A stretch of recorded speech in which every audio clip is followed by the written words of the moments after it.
नमस्कार। सियासी हलचल में आज बात करेंगे उपेंद्र कुशवाहा की। ये पार्टी उनकी रालोसपा महागठबंधन की संगठन में जाके मिली है। ये महागठबंधन का संगठन बहुत बड़ा बनाने की कोशिश थी। उपेंद्र कुशवाहा भाजपा से नाराज थे। उनकी जो मांगे थी भाजपा के अंदर, उन्होंने कहा कि मेरी मांगे पूरी नहीं हो रही है, अपनी इज्जत को बचाने के लिए मैं महागठबंधन में शामिल हो रहा हूं। अब समस्या कहां आती है?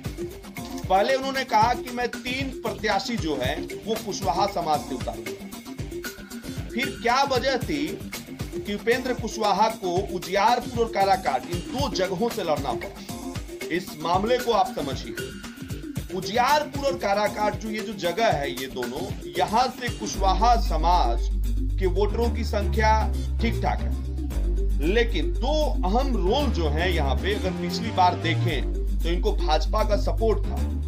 वहां पे भूमिहार और राजपूत वोटों के बीच खींचतान होती रही और फाइनली में जो है उपेंद्र कुशवाहा वहां से जीत कर सांसद। लेकिन इस बार क्या वजह थी कि काराकाट के साथ उन्होंने उजियारपुर से भी चुनाव लड़ने का फैसला किया? या यूं कहें तो उजियारपुर और काराकाट इन 2 जगहों से जो उन्होंने बड़ा दांव खेला है, इसके पीछे की कहानी क्या है? उपेंद्र कुशवाहा एक सुलझे हुए राजनेता माने जाते हैं।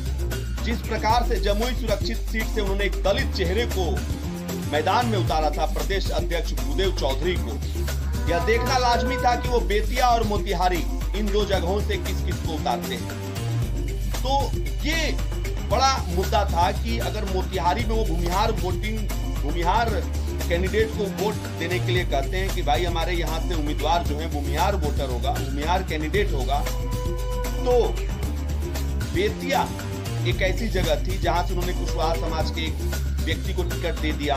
बची 2 जगह उजियारपुर और काराकाट। उपेंद्र कुशवाहा ने कहा कि इन 2 जगहों पे जदयू और भाजपा के कैंडिडेट होंगे और मैं उनको दोनों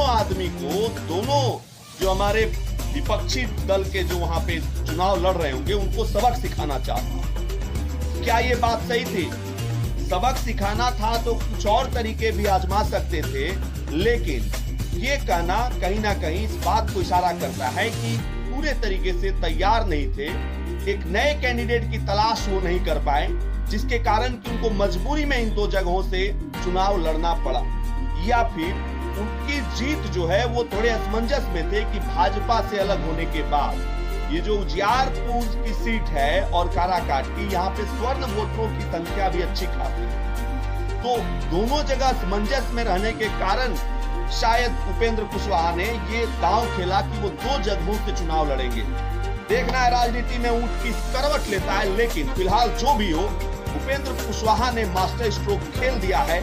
जमुई में भूदेव चौधरी का सीधा मुकाबला जो होगा वो होगा भूदेव चौधरी का किससे? ये इसका गणित समझिए। जमुई से चिराग पासवान, जो कि पासवान जाति के एक बड़े नेता बन के उभरे हैं, रामविलास के बेटे हैं और लोजपा के इस वक्त सबसे पावरफुल लीडरों में उनका नाम शुमार है। तो जमुई सीट से भूदेव चौधरी को उतारने का जो महादलित कार्ड यहाँ पे खेला है उपेंद्र कुशवाहा ने, वो किस तरीके से फिट बैठता है, इसकी हम करेंगे पड़ताल अगले दिन किसी और वीडियो के साथ कि जमुई में चिराग नीचे या फिर भूदेव चौधरी नीचे, या जमुई की जनता जो है किसे संसद पहुंचाने का काम करेगी। लेंगे एक छोटा सा ब्रेक, लौटेंगे जल्द हाजिर।